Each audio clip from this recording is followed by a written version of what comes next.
Ya, selamat malam. Eh, Malam internet di sini Romo. guys. Maaf, Ya Romo.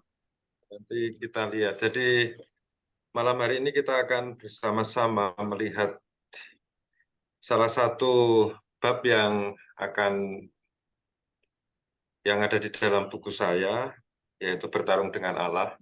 Dan nanti kita akan melihat tentang salah satu tokoh, yaitu Ayub. Baik, saya mulai.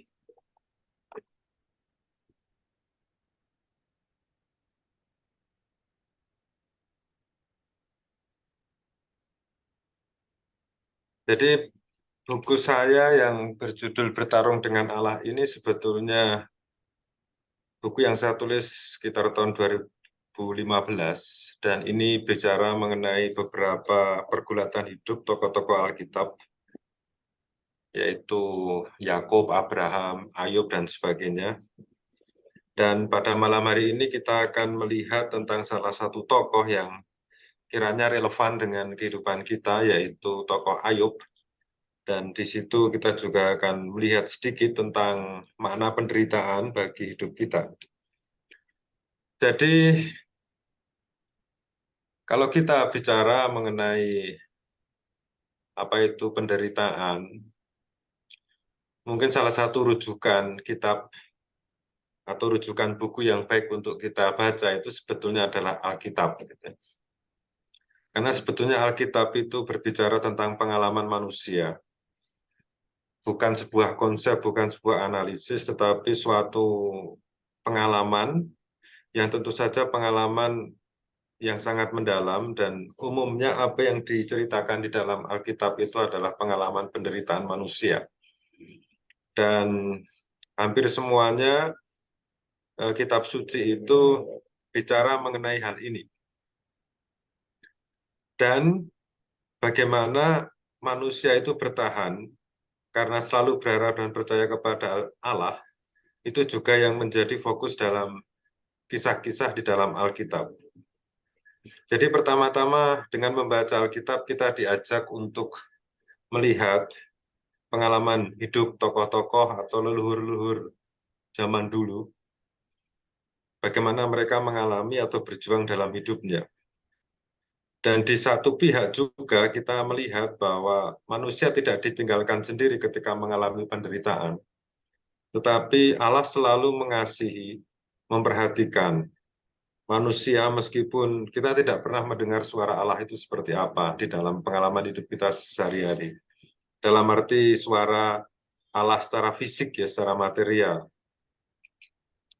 Nah, kalau kita bicara mengenai kisah-kisah di dalam kitab suci, maka sebetulnya kita akan menemukan bahwa kisah-kisah di dalam kitab suci itu pertama-tama bukan bicara mengenai tokoh itu, tapi sebetulnya bicara mengenai diri kita sendiri. Ada seorang rabi dari New York, namanya Harold S. Kushner, mengatakan demikian. Many biblical verses are like ink blot tests, revealing more about us than about the text in question. Jadi maksudnya kisah-kisah atau ayat-ayat di dalam kitab suci itu seperti tes yang mengungkapkan lebih banyak tentang diri kita daripada tentang persoalan-persoalan di dalam teks atau cerita itu sendiri. Dan salah satu tema yang selalu diangkat, tadi sudah saya singgung, itu adalah penderitaan. Dan kita tahu bahwa penderitaan itu adalah bagian dari kehidupan manusia yang tidak terpisahkan.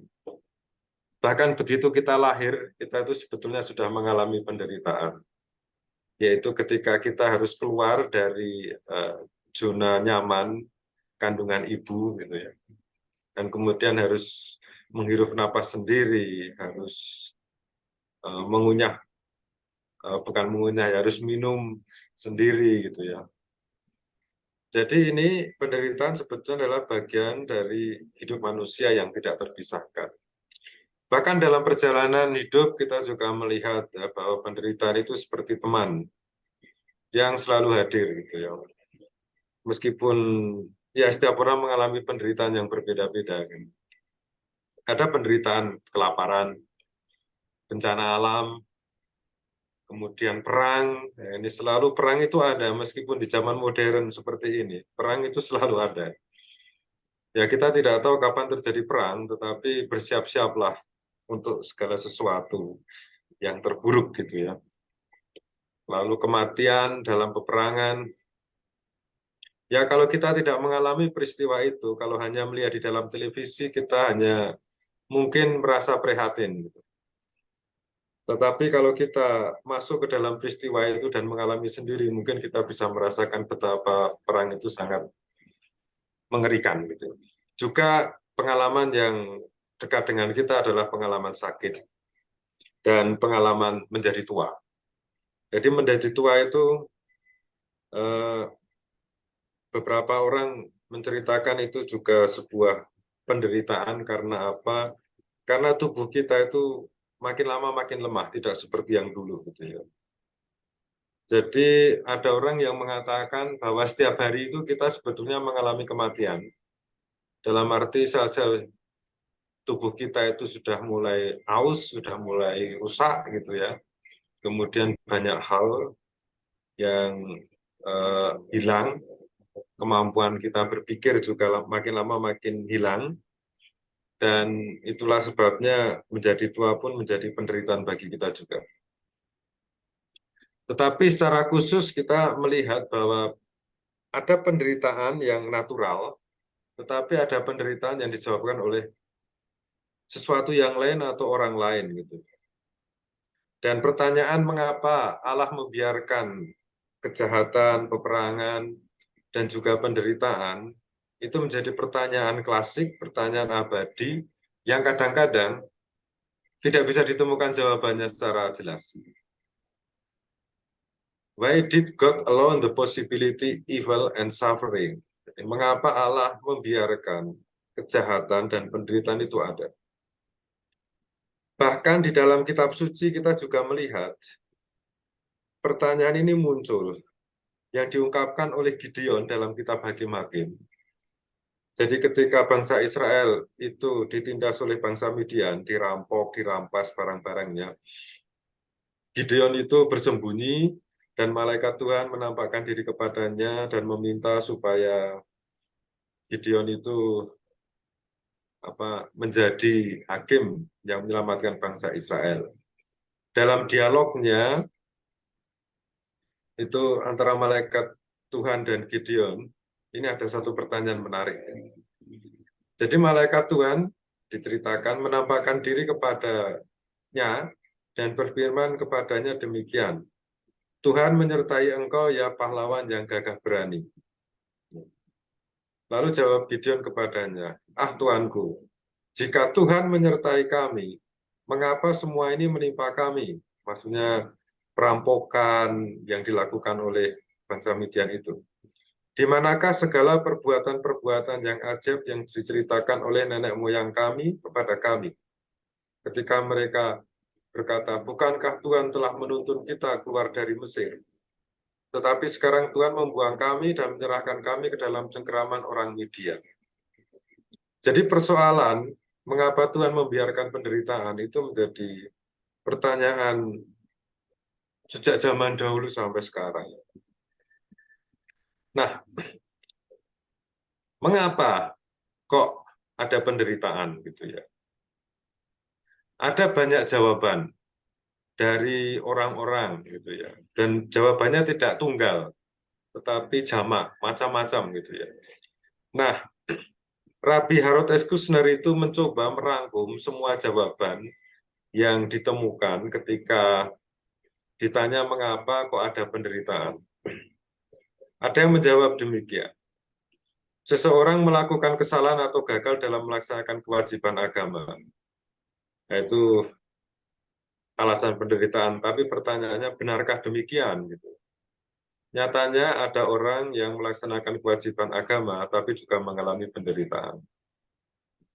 Kalau ada yang mengatakan juga, ya mengapa ada penderitaan? Karena Allah memiliki tujuan tersembunyi atau mengajarkan pengetahuan yang belum kita miliki.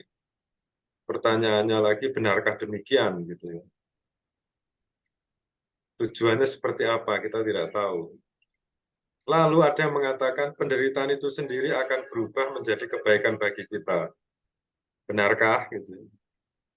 Ya mungkin pada waktu mungkin hal ini bisa dirasakan atau disadari mungkin setelah beberapa tahun setelah pengalaman penderitaan itu muncul gitu ya. Lalu ada yang mengatakan ya penderitaan mengajarkan sesuatu entah kepada kita atau mereka yang melihat penderitaan. Lalu ada yang mengatakan juga ya penderitaan itu adalah sebuah pencobaan. Jadi ada banyak jawaban berkaitan dengan penderitaan itu sendiri. Nah, segala tanggapan atas tragedi yang telah dipikirkan di atas, demikianlah tanggapan Kushner, Rabi itu, sekurang-kurangnya berakar pada pandangan umum. Jadi ini ada pandangan umum. Bukan pandangan si Rabi ini, tapi pandangan yang seringkali muncul bahwa Allah adalah penyebab penderitaan manusia.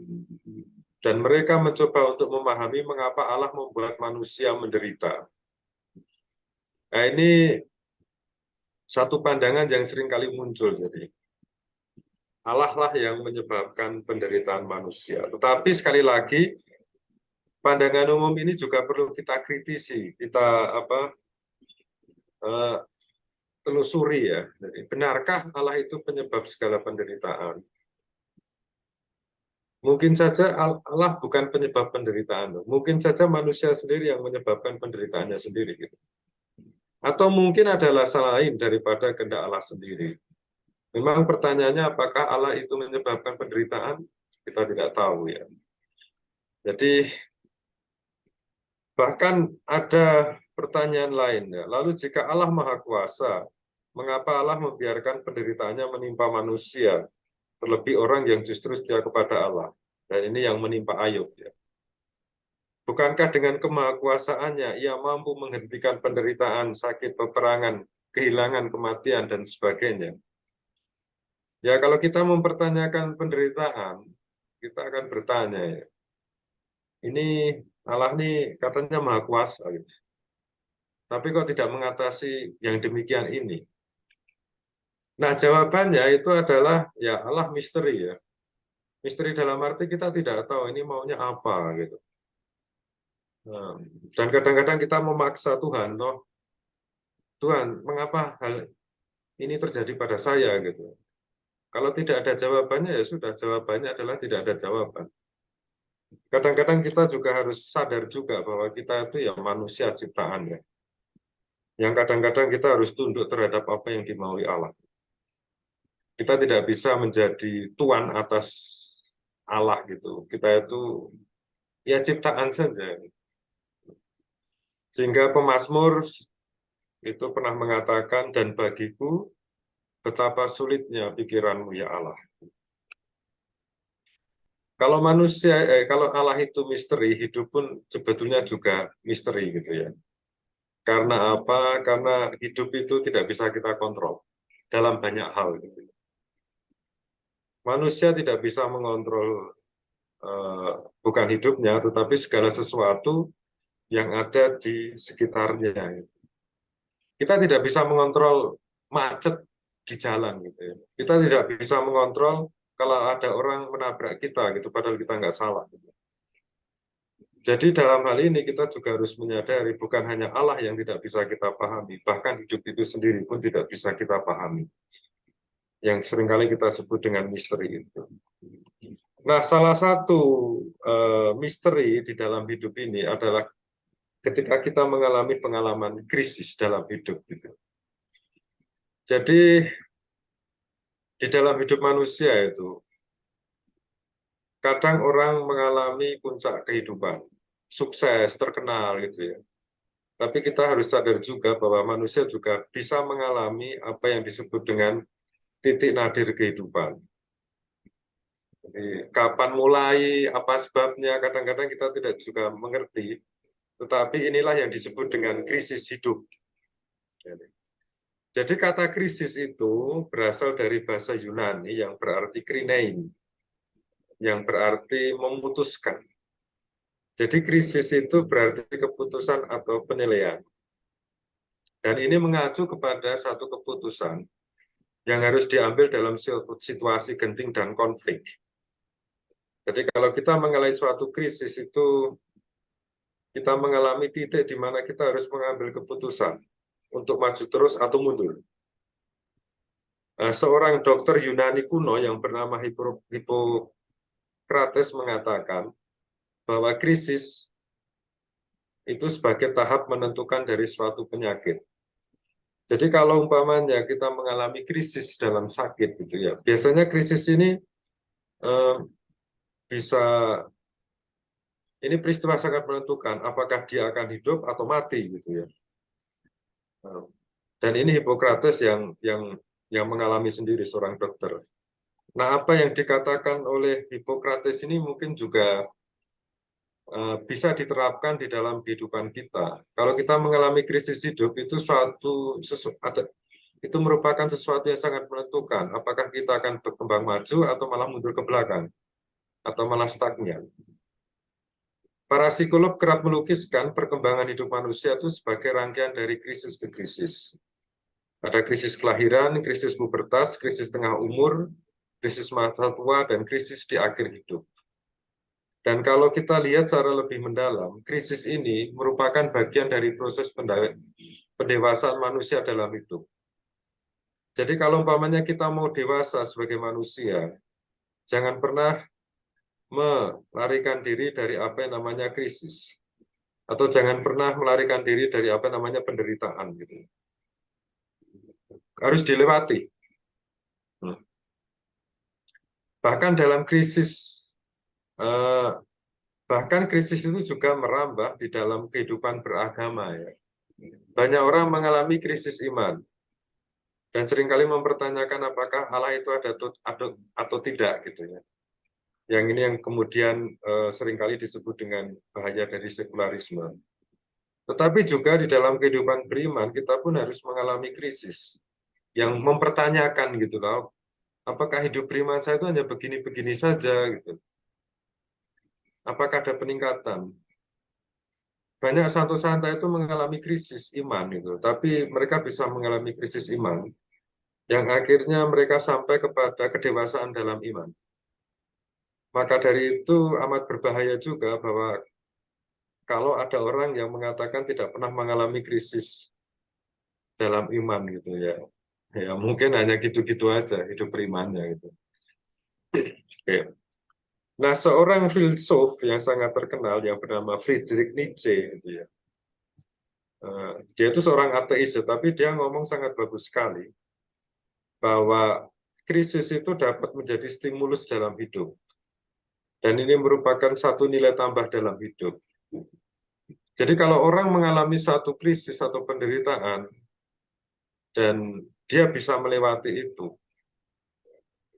biasanya orang ini lebih berpengalaman dan lebih dewasa dalam hidup. Jadi krisis itu merupakan jembatan menuju perkembangan dan kedewasaan sebagai manusia sejati. Tetapi ingat bahwa mereka yang tidak sanggup melewati krisis itu bisa jadi semakin jatuh terpuruk. Gitu. Ya akhirnya stres, depresi, ujung-ujungnya bunuh diri. Gitu. Nah, jadi kita harus memahami krisis sebagai sesuatu yang positif dalam arti menjadi kesempatan untuk menjadi manusia yang baru dengan identitas yang baru, yaitu dewasa, mandiri, dan berpengalaman. Nah, mereka yang berada dalam keadaan krisis itu seringkali saya istilahkan sebagai mereka yang sedang bertarung dengan Allah. Gitu. Jadi, krisis itu adalah hadiah dari Allah, sebetulnya. Atau kalau kita mau memahami secara positif, ya, bukan hukuman dari Allah, tapi bagian dari Allah, dari ya bisa dikatakan satu ujian dari Allah. Apakah kita akan menjadi dewasa atau tidak? Dan kisah mengenai orang yang mengalami krisis itu bisa kita temukan juga di dalam kitab suci. Dan kita akan belajar dari satu tokoh yang bernama Ayub. Nah, siapakah Ayub? Para ahli kitab suci itu sepakat bahwa Ayub itu sebetulnya bukan figur historis. Jadi dia itu adalah semacam tipos atau model untuk seorang manusia yang saleh dan benar. Jadi saya mau mengatakan tokoh fiktif ya, bukan fiktif tapi lebih cocok itu sebagai model gitu ya. Yang banyak dialami oleh orang-orang saleh dan benar gitu ya. Jadi pada masa penulisan kitab Ayub itu mungkin banyak orang saleh yang benar dan benar, tapi mengalami penderitaan. Nah, pengalaman itu kemudian dirangkum dan muncullah tokoh yang bernama Ayub ini. Jadi kisah Ayub itu merupakan kisah kebijaksanaan tentang manusia, khususnya manusia yang saleh dan benar, tetapi mengalami penderitaan. Kata Ayub sendiri itu berasal dari bahasa Ibrani yaitu Iyov. Ada dua arti. Yang pertama artinya menjadi musuh atau dia yang diperlakukan sebagai musuh. Arti yang kedua adalah di mana ayahku atau di mana Allahku. Jadi dari kata Ayub sebetulnya kita bisa melihat apa yang akan terjadi pada Ayub, bahwa dia diperlakukan sebagai musuh oleh teman-temannya atau mungkin oleh Allah sendiri, karena Allah memberikan dalam arti tentu penderitaan. Dan yang kedua, ya Ayub dalam hidupnya ketika mengalami penderitaan selalu bertanya, di mana Allahku dalam situasi seperti ini. Nah, kita melihat kisah Ayub. Jadi sebagaimana kita tahu, nanti silakan baca di dalam kitabnya. Ayub itu adalah salah satu tokoh yang bertarung dengan Allah. Ada tokoh-tokoh lain seperti Abraham, Yakub, Gideon, tadi itu. Kemudian Yeremia, kemudian Paulus sendiri itu juga mengalami krisis dalam hidup juga. Nah, kita lihat kembali, jadi Ayub itu adalah orang yang saleh, diberkati dan beruntung gitu ya, karena dia kaya gitu ya. Tetapi ya diceritakan di bagian awal, iblis itu mencobai Ayub gitu ya. Dalam arti ingin membuktikan apakah dia bersyukur itu hanya karena dia kaya. Jadi iblis mencobai supaya mau membuktikan gitu ya. Kalau umpamanya Ayub itu menderita, apakah dia itu masih memuji Allah atau tidak gitu. Dan di sini kita harus menyadari juga di dalam kisah itu diceritakan bahwa iblis mencobai Ayub itu bukan karena maunya sendiri ya. Dan juga bukan bebas-bebas saja. Karena iblis mencobai Ayub itu sejauh Allah mengetahui gitu ya. Jadi Allah itu mengizinkan kalau Anda lihat di dalam cerita itu ya. Tapi ini kan pemikiran zaman dahulu. Jadi iblis itu selalu meminta izin kepada Allah, boleh nggak mencobai hambamu Ayub ini ya. Nah, diceritakan memang segala sesuatu diambil oleh iblis, kemudian Ayub menjadi menderita.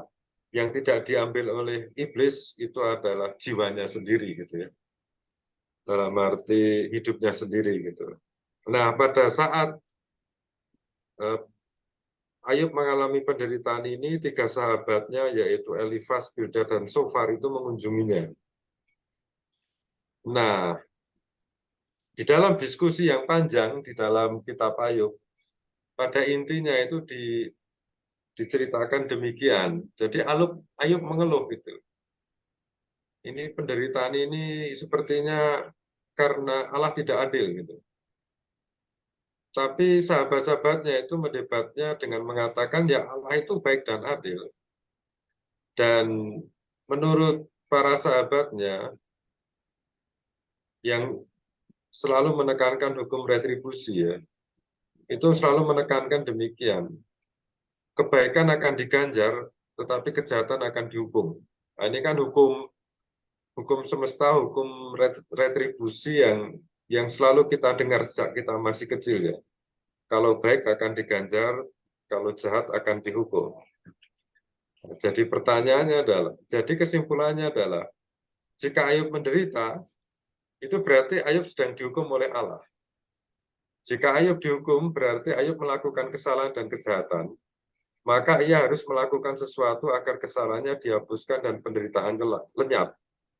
Nah, akan tetapi persoalannya adalah, Ayub sama sekali tidak melakukan kejahatan dalam hidupnya, gitu. Tidak melakukan kesalahan. Lalu pertanyaannya apa gitu loh. Kemudian si Ayub bertanya kepada Allah, gimana situasi ini gitu, apa jawabanmu gitu. Nah, lalu Allah menjawab, itu jawabannya ada di Ayub bab 38 sampai 42. Ya, nanti silahkan baca sendiri gitu.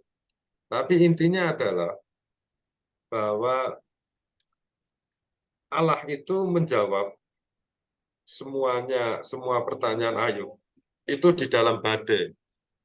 Nah, tentu saja badai di sini harus dipahami secara simbolis, metafor. Karena badai ini kan mau memperlihatkan bahwa Allah itu sesuatu yang misteri, gitu ya.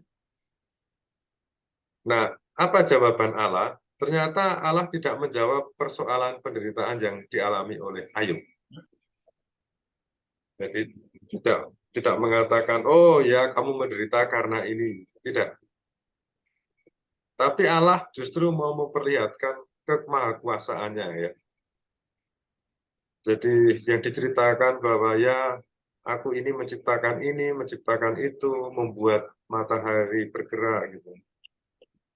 Dan Allah menunjukkan kepada Ayub bahwa Allah dan Ayub itu tidak sama. Allah adalah pencipta, Ayub adalah ciptaan.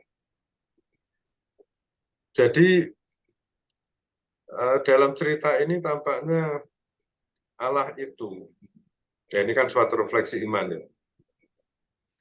Ya meminta Ayub supaya jangan banyak bertanya gitu.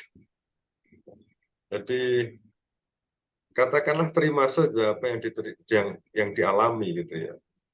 Dan harus menyadari kok itu hanya manusia saja. Gitu. Nah, selain itu Allah juga menegur sahabat-sahabat Ayub yang selalu mengkritik Ayub, yang selalu menunjukkan kepada Ayub kok itu menderita karena kok itu salah dan melakukan kejahatan. Itu kan tesis atau pendapat dari ketiga orang itu yang kemudian memang dikritik oleh Allah sendiri.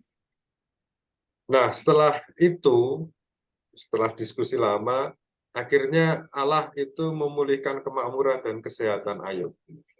Jadi kita lihat di bagian akhir dari kitab Ayub kan kemudian Allah itu memulihkan kekayaannya, mengembalikan anak-anaknya, dan bahkan lebih berlimpah daripada sebelum mengalami penderitaan. Jadi di dalam kitab Ayub kita melihat ada 3 tahap kehidupan Ayub. Tahap pertama itu Ayub adalah seorang yang saleh dan sukses dalam segala-galanya. Dan di sini terlihat bahwa Allah itu berlaku adil karena memberi ganjaran kepada orang yang saleh dan setia. Jadi karena Ayub itu saleh dan setia, maka Allah memberikan ganjaran, kemakmuran, kelimpahan, dan kekayaan. Tapi ini tahap pertama dalam hidup Ayub. Tahap kedua, nah ini Ayub berada di dalam krisis. Ayub berada di dalam titik nadir, dia menjadi orang yang gagal, menderita, terasing, dan sepertinya menganggap Allah itu tidak adil. Dan tahap ketiga, itu Ayub dipulihkan kembali menjadi manusia baru, dengan pemikiran yang baru, dengan mindset yang baru, dan dengan kelimpahan berkat yang baru. Jadi hidup manusia itu sebetulnya mengalami, kehidupan Ayub itu bisa diskemakan seperti huruf U ya. Jadi di titik bawah itu Ayub mengalami titik nadir. Kalau bisa melewati titik ini, maka ia dipulihkan menjadi sesuatu yang baru. Ya, hanya banyak orang itu ketika mengalami krisis itu ya tidak bisa bangkit gitu ya. Banyak orang yang mengalami penderitaan itu ya akhirnya hanya menyesali saja. Padahal yang terpenting itu adalah bergerak gitu ya. Manusia kan diciptakan untuk bergerak gitu. Entah apapun yang dibuat, pokoknya bergerak dulu gitu. Kalau sudah bergerak pasti akan menemukan solusinya gitu. Kebanyakan yang terjadi kan kalau mengalami penderitaan itu kan hanya menyesal, kok dulu seperti ini, kok saya membuat keputusan yang salah dan segala macam. Nah, itu dulu. Itu nggak bisa diubah gitu. Mau disesali juga nggak bisa diubah karena masa lampau. Justru yang terpenting itu menatap masa depan dan sekarang apa yang harus saya buat. Kalau memang tidak bisa berpikir jernih, pokoknya bergerak saja ya. Entah buat ini, buat itu gitu. Pasti nanti akan menemukan jalannya. Jadi apa yang bisa dipelajari dari sikap Ayub ketika menghadapi krisis? Jadi Ayub itu tidak lari. Meskipun marah kepada Allah, tetapi dia percaya akan campur tangan Allah. Lalu sekalipun tertimpa kemalangan dan penderitaan dan merasakan ketidakadilan Allah, Ayub tetap berpaling kepada Allah. Jadi Ayub itu tidak melihat Allah itu sebagai pedagang. Dalam arti kalau dia tidak menguntungkan saya, tidak akan saya sembah gitu. Banyak eh, banyak dari orang beriman itu menganggap Allah itu sebagai pedagang loh. Jadi kalau tidak memberikan apa yang saya mau ya sudah selamat jalan saja untuk Tuhan gitu. Bahkan lebih parahnya itu Tuhan dianggap sebagai pelayan atau hamba ya. Dalam arti kita meminta-minta terus Tuhan ini itu gitu ya. Syukur-syukur kalau orangnya berusaha, kadang-kadang juga tidak berusaha, hanya minta terus gitu ya. Mungkin Tuhan memangnya hambamu apa gitu ya. Bisa jadi berpikir seperti itu. Ya kita berdoa itu perlu gitu ya. Tetapi jangan lupa bahwa Tuhan menciptakan kita banyak hal, punya tangan, punya pikiran, punya tubuh gitu ya untuk bekerja gitu ya. Semakin kita bekerja berusaha itu berkat semakin berlimpah. Apalagi didukung dengan doa gitu. Nah, kemudian yang ketiga seperti Ayub, kita pun sebaiknya berpaling kepada Allah. Bukan pertama-tama untuk dihakimi dan mendapat ampunan, tetapi untuk dikuatkan dan dihibur gitu ya. Jadi mungkin ada baiknya juga ya kalau kita berdoa kepada Allah itu paling penting itu mohon berkat, bukan meminta ini itu. Dalam arti Tuhan saya mau berusaha, berkatilah usaha saya. Nah, itu kan jelas itu. Dengan Tuhan saya mohon ini supaya itu gitu. Ya mungkin banyak orang mohon seperti itu, tetapi kan kita harus tahu juga kita itu dimodali oleh Tuhan banyak hal gitu. Nah, kita mau menggunakan itu atau tidak gitu. Nah, sekali lagi dari kisah Ayub ini ya, kita akan melihat atau mungkin dari kisah-kisah tokoh-tokoh yang lain yang tidak dipaparkan di sini ya. Nanti kalau ingin melihat lebih jauh silahkan beli bukunya saja itu, dipelajari gitu ya. Jadi dari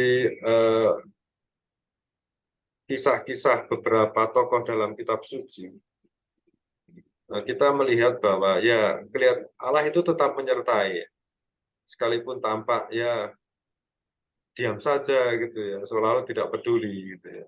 Tetapi tetap mencintai gitu ya, dan menyertai kita. Allah itu saya tidak tahu persis ya, karena kan saya bukan orang suci juga yang tahu maksudnya Allah gitu. Tetapi kita bisa belajar dari pengalaman hidup manusia lah untuk membandingkan dengan apa yang dibuat Allah. Kalau orang itu mau mendewasakan anaknya, biasanya anaknya dilepas gitu ya. Dalam umur-umur tertentu akan dilepas supaya mandiri, biar mengalami penderitaan dan segala macam. Jadi tidak selalu itu harus dituntun terus itu. Kalau dituntun terus itu anak tidak akan mandiri gitu ya. Bahkan ada satu buku ditulis oleh seorang tokoh agamawan terkenal Katolik ya.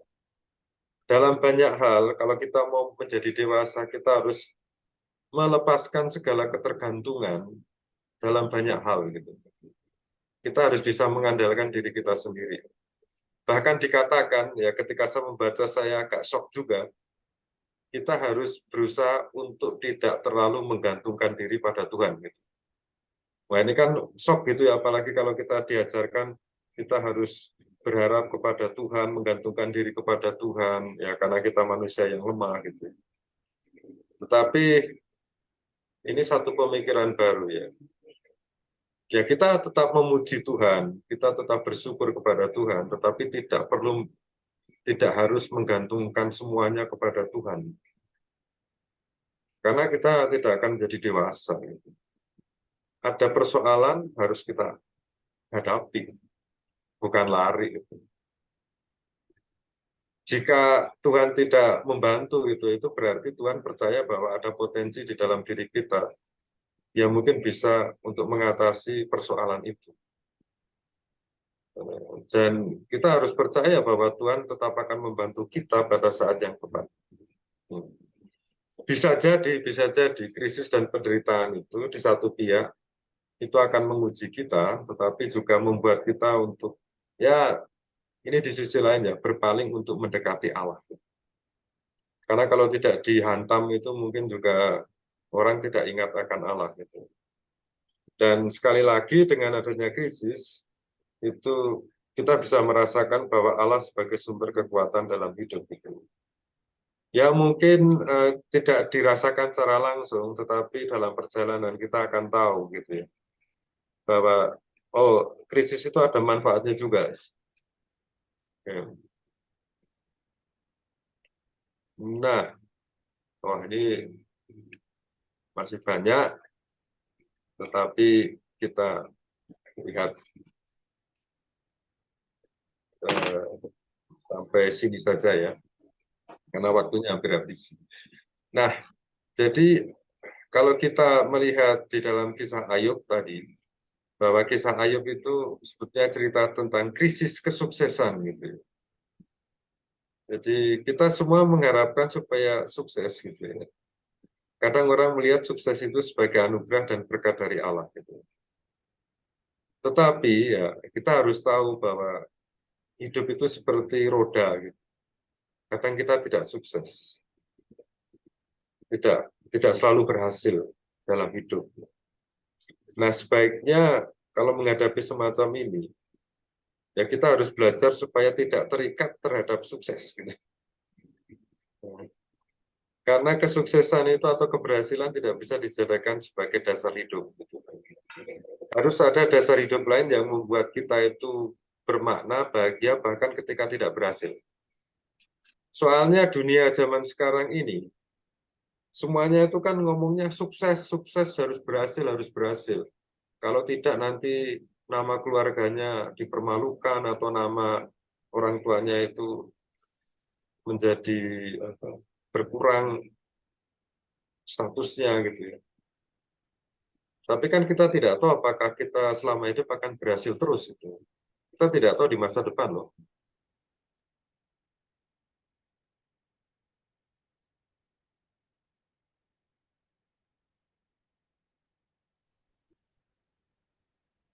Ya saya lanjutkan ya.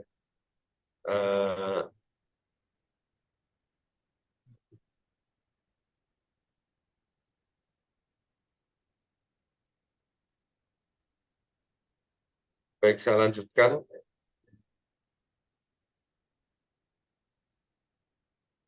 Jadi sekali lagi intinya adalah bahwa kita harus belajar untuk tidak terikat terhadap keinginan, maksudnya harapan untuk bisa sukses, berhasil gitu. Saya takutnya kalau harapannya itu terlalu tinggi dan itu tidak terpenuhi, itu justru membuat kita terjungkal atau menjadi jatuh. Ini sangat bahaya. Maka dari itu yang penting harus ada dasar hidup yang membuat hidup kita bermakna. Dan dasar hidup itu adalah Allah sendiri, ya. Kehidupan rohani yang perlu dikembangkan. Jadi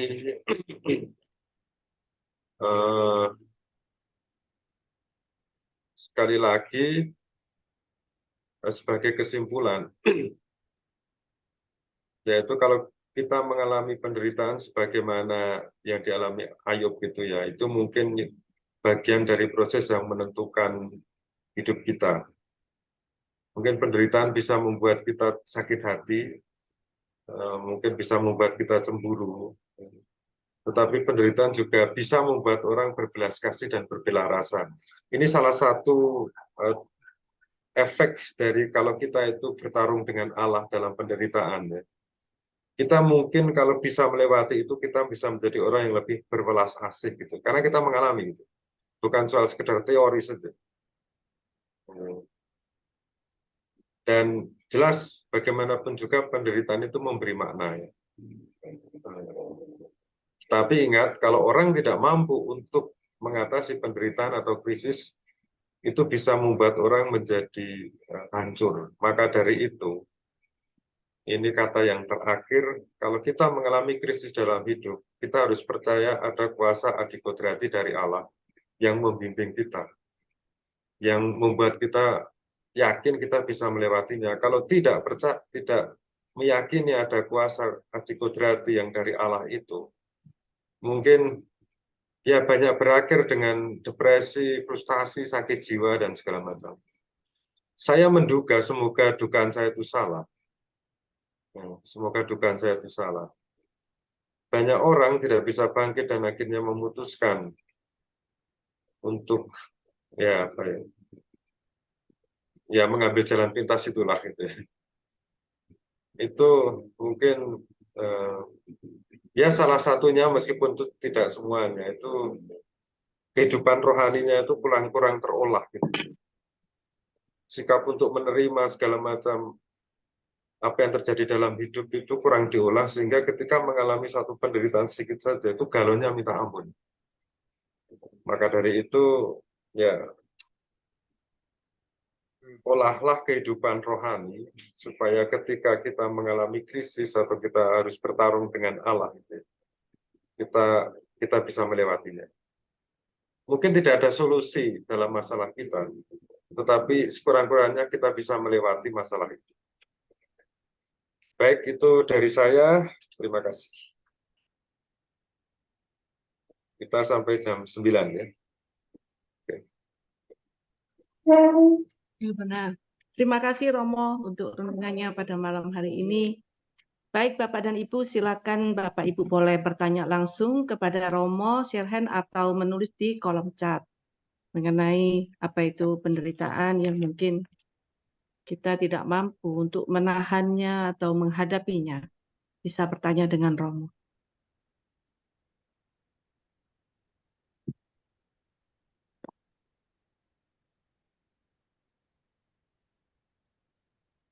Mungkin Oma Frida mau bertanya? Atau Nini Melani? Boleh. Aku mau bertanya nih, pengalaman Ya, silakan Bu. ya Maromo. Ada teman dekatku, dia sepertinya udah kecewa dengan Tuhan sejak ibunya meninggal. Bahkan sampai setelah itu hidupnya makin banyak penderitaan yang datang. Jadi dia kecewa sampai nggak mau ke gereja, bahkan nggak mau melakukan, ya kalau bisa dibilang kan dia doa tuh hanya sekedar aja, tapi tidak benar-benar dari ketulusan hati lagi. Itu gimana tuh Pastor ya untuk menyembuhkan teman yang seperti itu ya? Ya, sekarang ini kan hidup manusia itu tergantung pilihannya sendiri ya. Jadi Tuhan memberikan pilihan, kau mau bangkit atau tidak gitu. Saya sendiri sekali lagi bukan orang suci yang bisa memahami pikiran Tuhan, ya.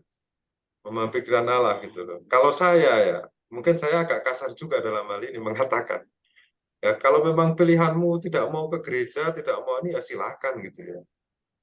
Karena apa yang kamu lakukan ya konsekuensinya harus tanggung sendiri gitu loh. Kadang-kadang saya berpikir seperti itu ya. Kau sudah dewasa, sudah bisa berpikir sendiri, sudah diberitahu ini gitu. Kalau tidak melaksanakan ya sudah. Gitu. Diberitahu umpamanya bahwa ya Tuhan akan membantu gitu ya. Mungkin waktunya belum sekarang. Tapi kalau tetap ngotot tidak mau ke gereja atau apa ya silahkan, itu kan urusannya dia gitu loh. Banyak orang yang seperti itu ya, karena mungkin konsepnya tentang Tuhan itu keliru gitu ya sejak awal. Dalam arti Tuhan itu ya seperti ATM gitu, kita butuh ambil duit selesai gitu. Padahal maksudnya bukan seperti itu. Kita harus menyadari Tuhan itu ya sesuatu yang pertama kita harus bersyukur gitu loh, bahwa kita diberi hidup. Tuhan itu harus kita sembah gitu loh. Bukan diperlakukan seperti ATM. Kita datang butuh duit langsung dapat, datang butuh duit langsung dapat gitu loh. Jadi banyak orang itu mengapa mudah jengkel terhadap Tuhan, sudah sejak awal itu memahaminya Allah itu secara salah. Itu bahayanya. Maka dari itu penting kalau kita beragama itu ya kita pahami dulu Allah yang benar itu seperti apa. Gitu. Kalau umpamanya nggak mau ke gereja, marah kepada Allah ya silahkan loh. Dia punya kehendak bebas kok, mau marah ya silahkan. Mau meninggalkan Tuhan juga nggak masalah gitu ya. Gitu. Tetapi ya risiko tanggung sendiri gitu. Tapi ini pastor dari kisah yang dia cerita nih, kayaknya dia menderitanya udah bertahun-tahun, udah masuk tahun keempat. Apa yang dia kerjakan gagal, apa yang dia Ya, upayakan gagal, usaha bangkrut, semua jadinya apa, pokoknya udah berusaha berdoa segala macam, udah saya kasih nasihat juga sih. Jadi apa yang saya lakukan tuh, apa Tuhan tuh nggak pernah mandang saya ya, apa saya ini sampai dibilangnya orang, kamu tuh anak Kristen kok miskin terus, sampai ada yang ngomongin gitu, yang di luar dari agama Kristen apa yang ngomongin dia, sampai ada yang ya, ngajakin, "Ya, lu ikut pesugihan aja segala macam." Aku bilang, lu jangan macem-macem deh, aku bilang gitu. Lalu makin makin jadi makin tambah dosa lagi ke jurang dosa. ya, ini apa harus apa ya? Kadang itu titik terpenting untuk bangkit lagi bahwa ketika kita bisa menerima semuanya itu gitu loh. Soalnya kalau kita memaksa itu malah justru tidak bagus bagi kita. Dalam ajaran leluhur kami yang orang Jawa ini kan pasti tahu ya. Ajaran leluhur mengatakan nerimo ing pandum. Jadi menerima segala pemberian Tuhan. Entah itu baik, entah itu buruk gitu loh. Jadi kadang-kadang kita harus bisa menerima, oh ya Tuhan memberikan saya yang terburuk gitu. Jadi tidak protes, kan kita itu siapa gitu. Hanya menjadi susah itu kalau apa? Kalau di dalam pikirannya itu, mikirnya itu hidup itu harus sukses, harus berhasil gitu ya. Sehingga ketika hal itu tidak terpenuhi, nah itu makin stres itu. Makin stres, makin tidak berhasil. Iya. Justru yang penting adalah ketika menerima, oh ya saya itu bisa gagal. Oh ya saya itu mungkin ini bukan jalan saya. Gitu. Jadi ketika orang tidak bisa menerima apa yang diperbuat Allah kepada dirinya, ya sudah. Makin berat gitu ya. Apalagi seperti memaksa diri. Ya saya tidak tahu ya, eh, mungkin ada pemikiran atau mindset cara berpikir saya harus sukses gitu ya. Saya harus Iya, berhasil punya duit banyak gitu sehingga dipaksa-paksa terus malah tidak jalan. iya. Lihat aja Jangan orang-orang yang apa itu hidupnya itu mengikuti apa yang dikehendaki Tuhan gitu ya. Tidak memaksa, mungkin jalannya gitu pelan, tapi kan tenang gitu dan malah berhasil. Gitu. Ya, untuk ini saya tidak tahu ya mau diberbuat apa seperti itu, tetapi memang yang perlu diubah itu bukan soal kerja kerasnya pertama kali. Kalau memang itu bertahun-tahun gagal, cara berpikirnya itu loh. Ya, Atau sebagai teman dekat saya cuma bisa nasihati dan bantu dalam doa juga, Pastor, ya cuma itu aja. ya pokoknya dinasehati saja. Keputusan Hmm. hidup orang itu kok pada akhirnya. Kita tidak punya tanggung jawab juga. Ya, makasih berhadapan Pastor. dengan itu. Ya, tuh. Selamat malam Romo. Mau menanyakan, mohon pencerahan. Tadi kalau saya nggak dengar, tadi ada Romo berkata bahwa kita jangan terlalu mengandalkan Tuhan, kita harus berusaha.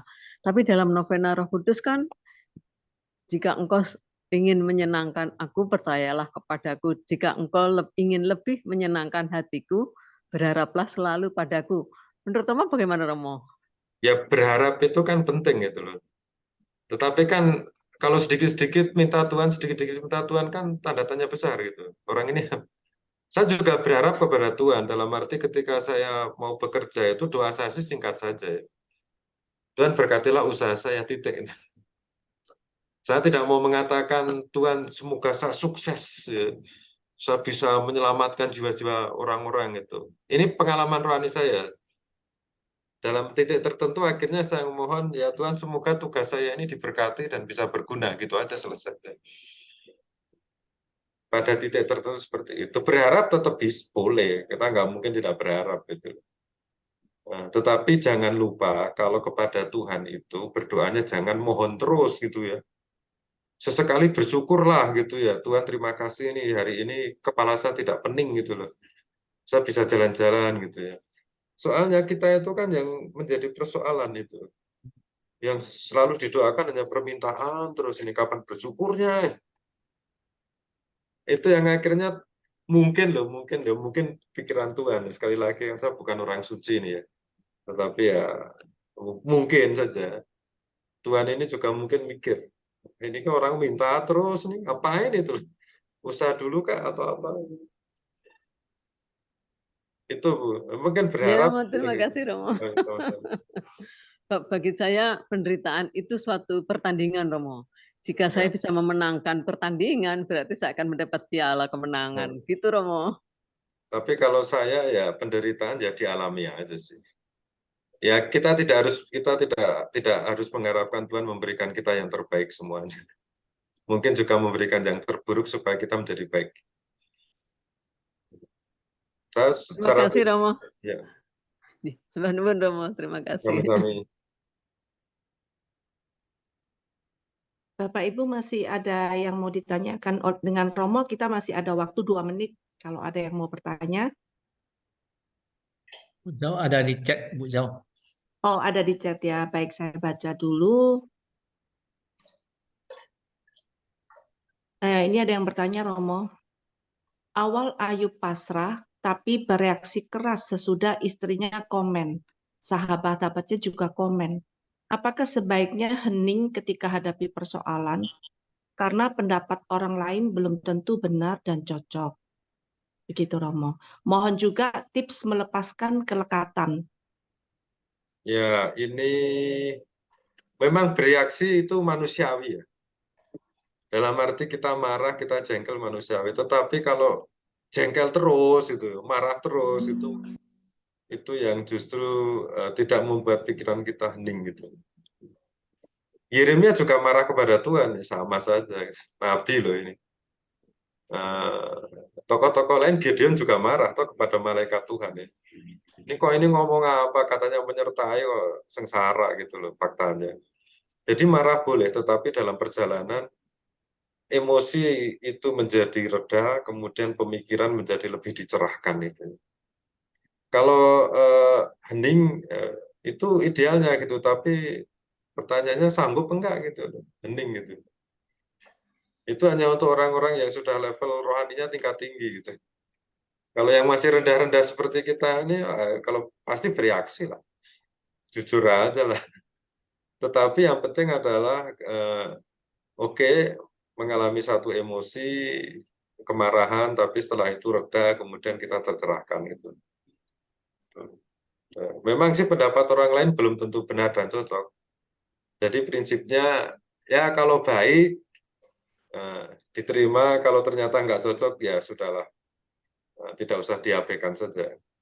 Kita kan masing-masing punya intuisi, toh. Intuisi untuk melihat oh ini nasihat yang baik, oh ini tidak gitu loh. Meskipun ya tidak mudah untuk melatih intuisi.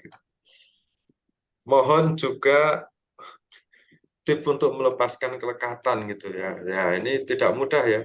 Soalnya saya sendiri juga dalam beberapa hal tertentu itu masih lekat gitu ya. Hanya apa kelekatan dalam arti apa ya? Kelekatan dalam arti harta, kita juga pasti perlu juga harta dalam hidup gitu loh. Hanya penting untuk supaya kita jangan sampai serakah gitu ya, tamak, entah itu terhadap harta, entah itu terhadap banyak hal gitu loh. Karena apa yang membuat kita itu lekat itu bukan barangnya itu, tetapi sifat keserakahan gitu. Ya gimana cara melepaskan kelekatan ya, umpamanya hidup prihatin ya, sebetulnya prihatin gitu. Memang kalau olah fisik itu sebetulnya puasa itu ya, puasa itu kan sebetulnya bisa latihan sebagai pengendalian diri gitu. Dalam arti kalau makan ya saya makan hanya pagi. Umpamanya ya saya niat makan hanya pagi dan siang saja, malam tidak. Gitu ya. Hanya godaan kita itu kan kuliner ini ya, harus coba cicip sana cicip sini, sehari bisa mencicipi 5 kali gitu. Itu bahaya karena kita tidak bisa untuk belajar mengendalikan. Yang paling dasar itu soal makanan gitu ya. Wah nanti kalau puasa itu sakit gitu karena tidak diisi makan. Coba saja lah gitu loh, belajar puasa. Leluhur-leluhur kita zaman dulu kalau puasa juga kuat, Yesus juga iya, tokoh-tokoh kitab suci juga sama gitu. Ini kan kalau yang langkah praktis itu seperti itu ya, tapi yang penting lagi juga diolah mindset atau pemikiran kita tentang bahaya dari kelekatan. Tetapi untuk yang praktek puasa saja, tapi ya puasa bukan dalam arti makan tidak makan 3 hari gitu, itu teler juga. Mamanya malam saja dilewati makannya gitu. Nggak bisa tidur karena lapar ya tahan gitu loh. Kan katanya mau belajar menahan penderitaan, ya coba tahan saja gitu. Itu ini bisa diikuti bisa tidak ya gitu ya, karena kan tiap orang punya pikiran yang berbeda-beda. Baik, itu saja dari saya, terima kasih. Harus ada pengendalian diri kali ya Romo. Yo. Baik, Bapak Ibu, Romo sekarang sudah jam 9 karena manusia itu diberi kehendak bebas untuk memilih apakah kita mau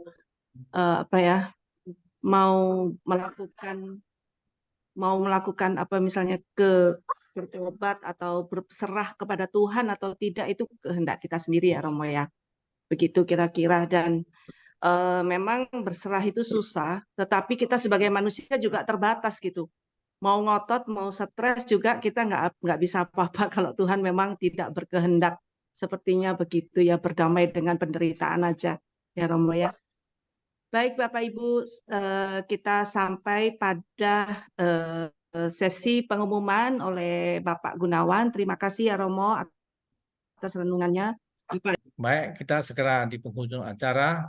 Kita akan sebelum menerima berkat dari Romo, kita akan mendengarkan lagu penutup yang akan dibawakan oleh Ibu Rita Monika. Silakan Ibu. Tak usah ku takut, Allah menjagaku. Tak usah ku bimbang, Yesus peliharaku. Tak usah ku susah, Roh Kudus hiburku. Tak usah ku cemas, Dia memberkatiku. El Shaddai, El Shaddai, Allah Maha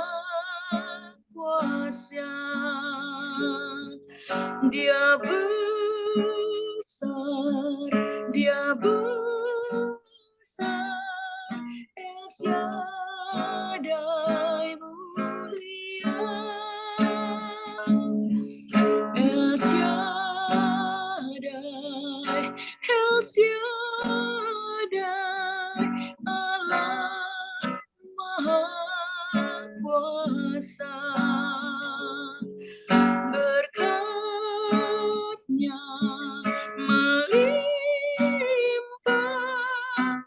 El Shaddai.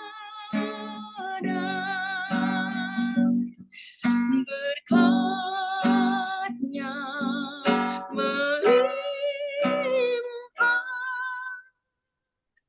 El Shaddai.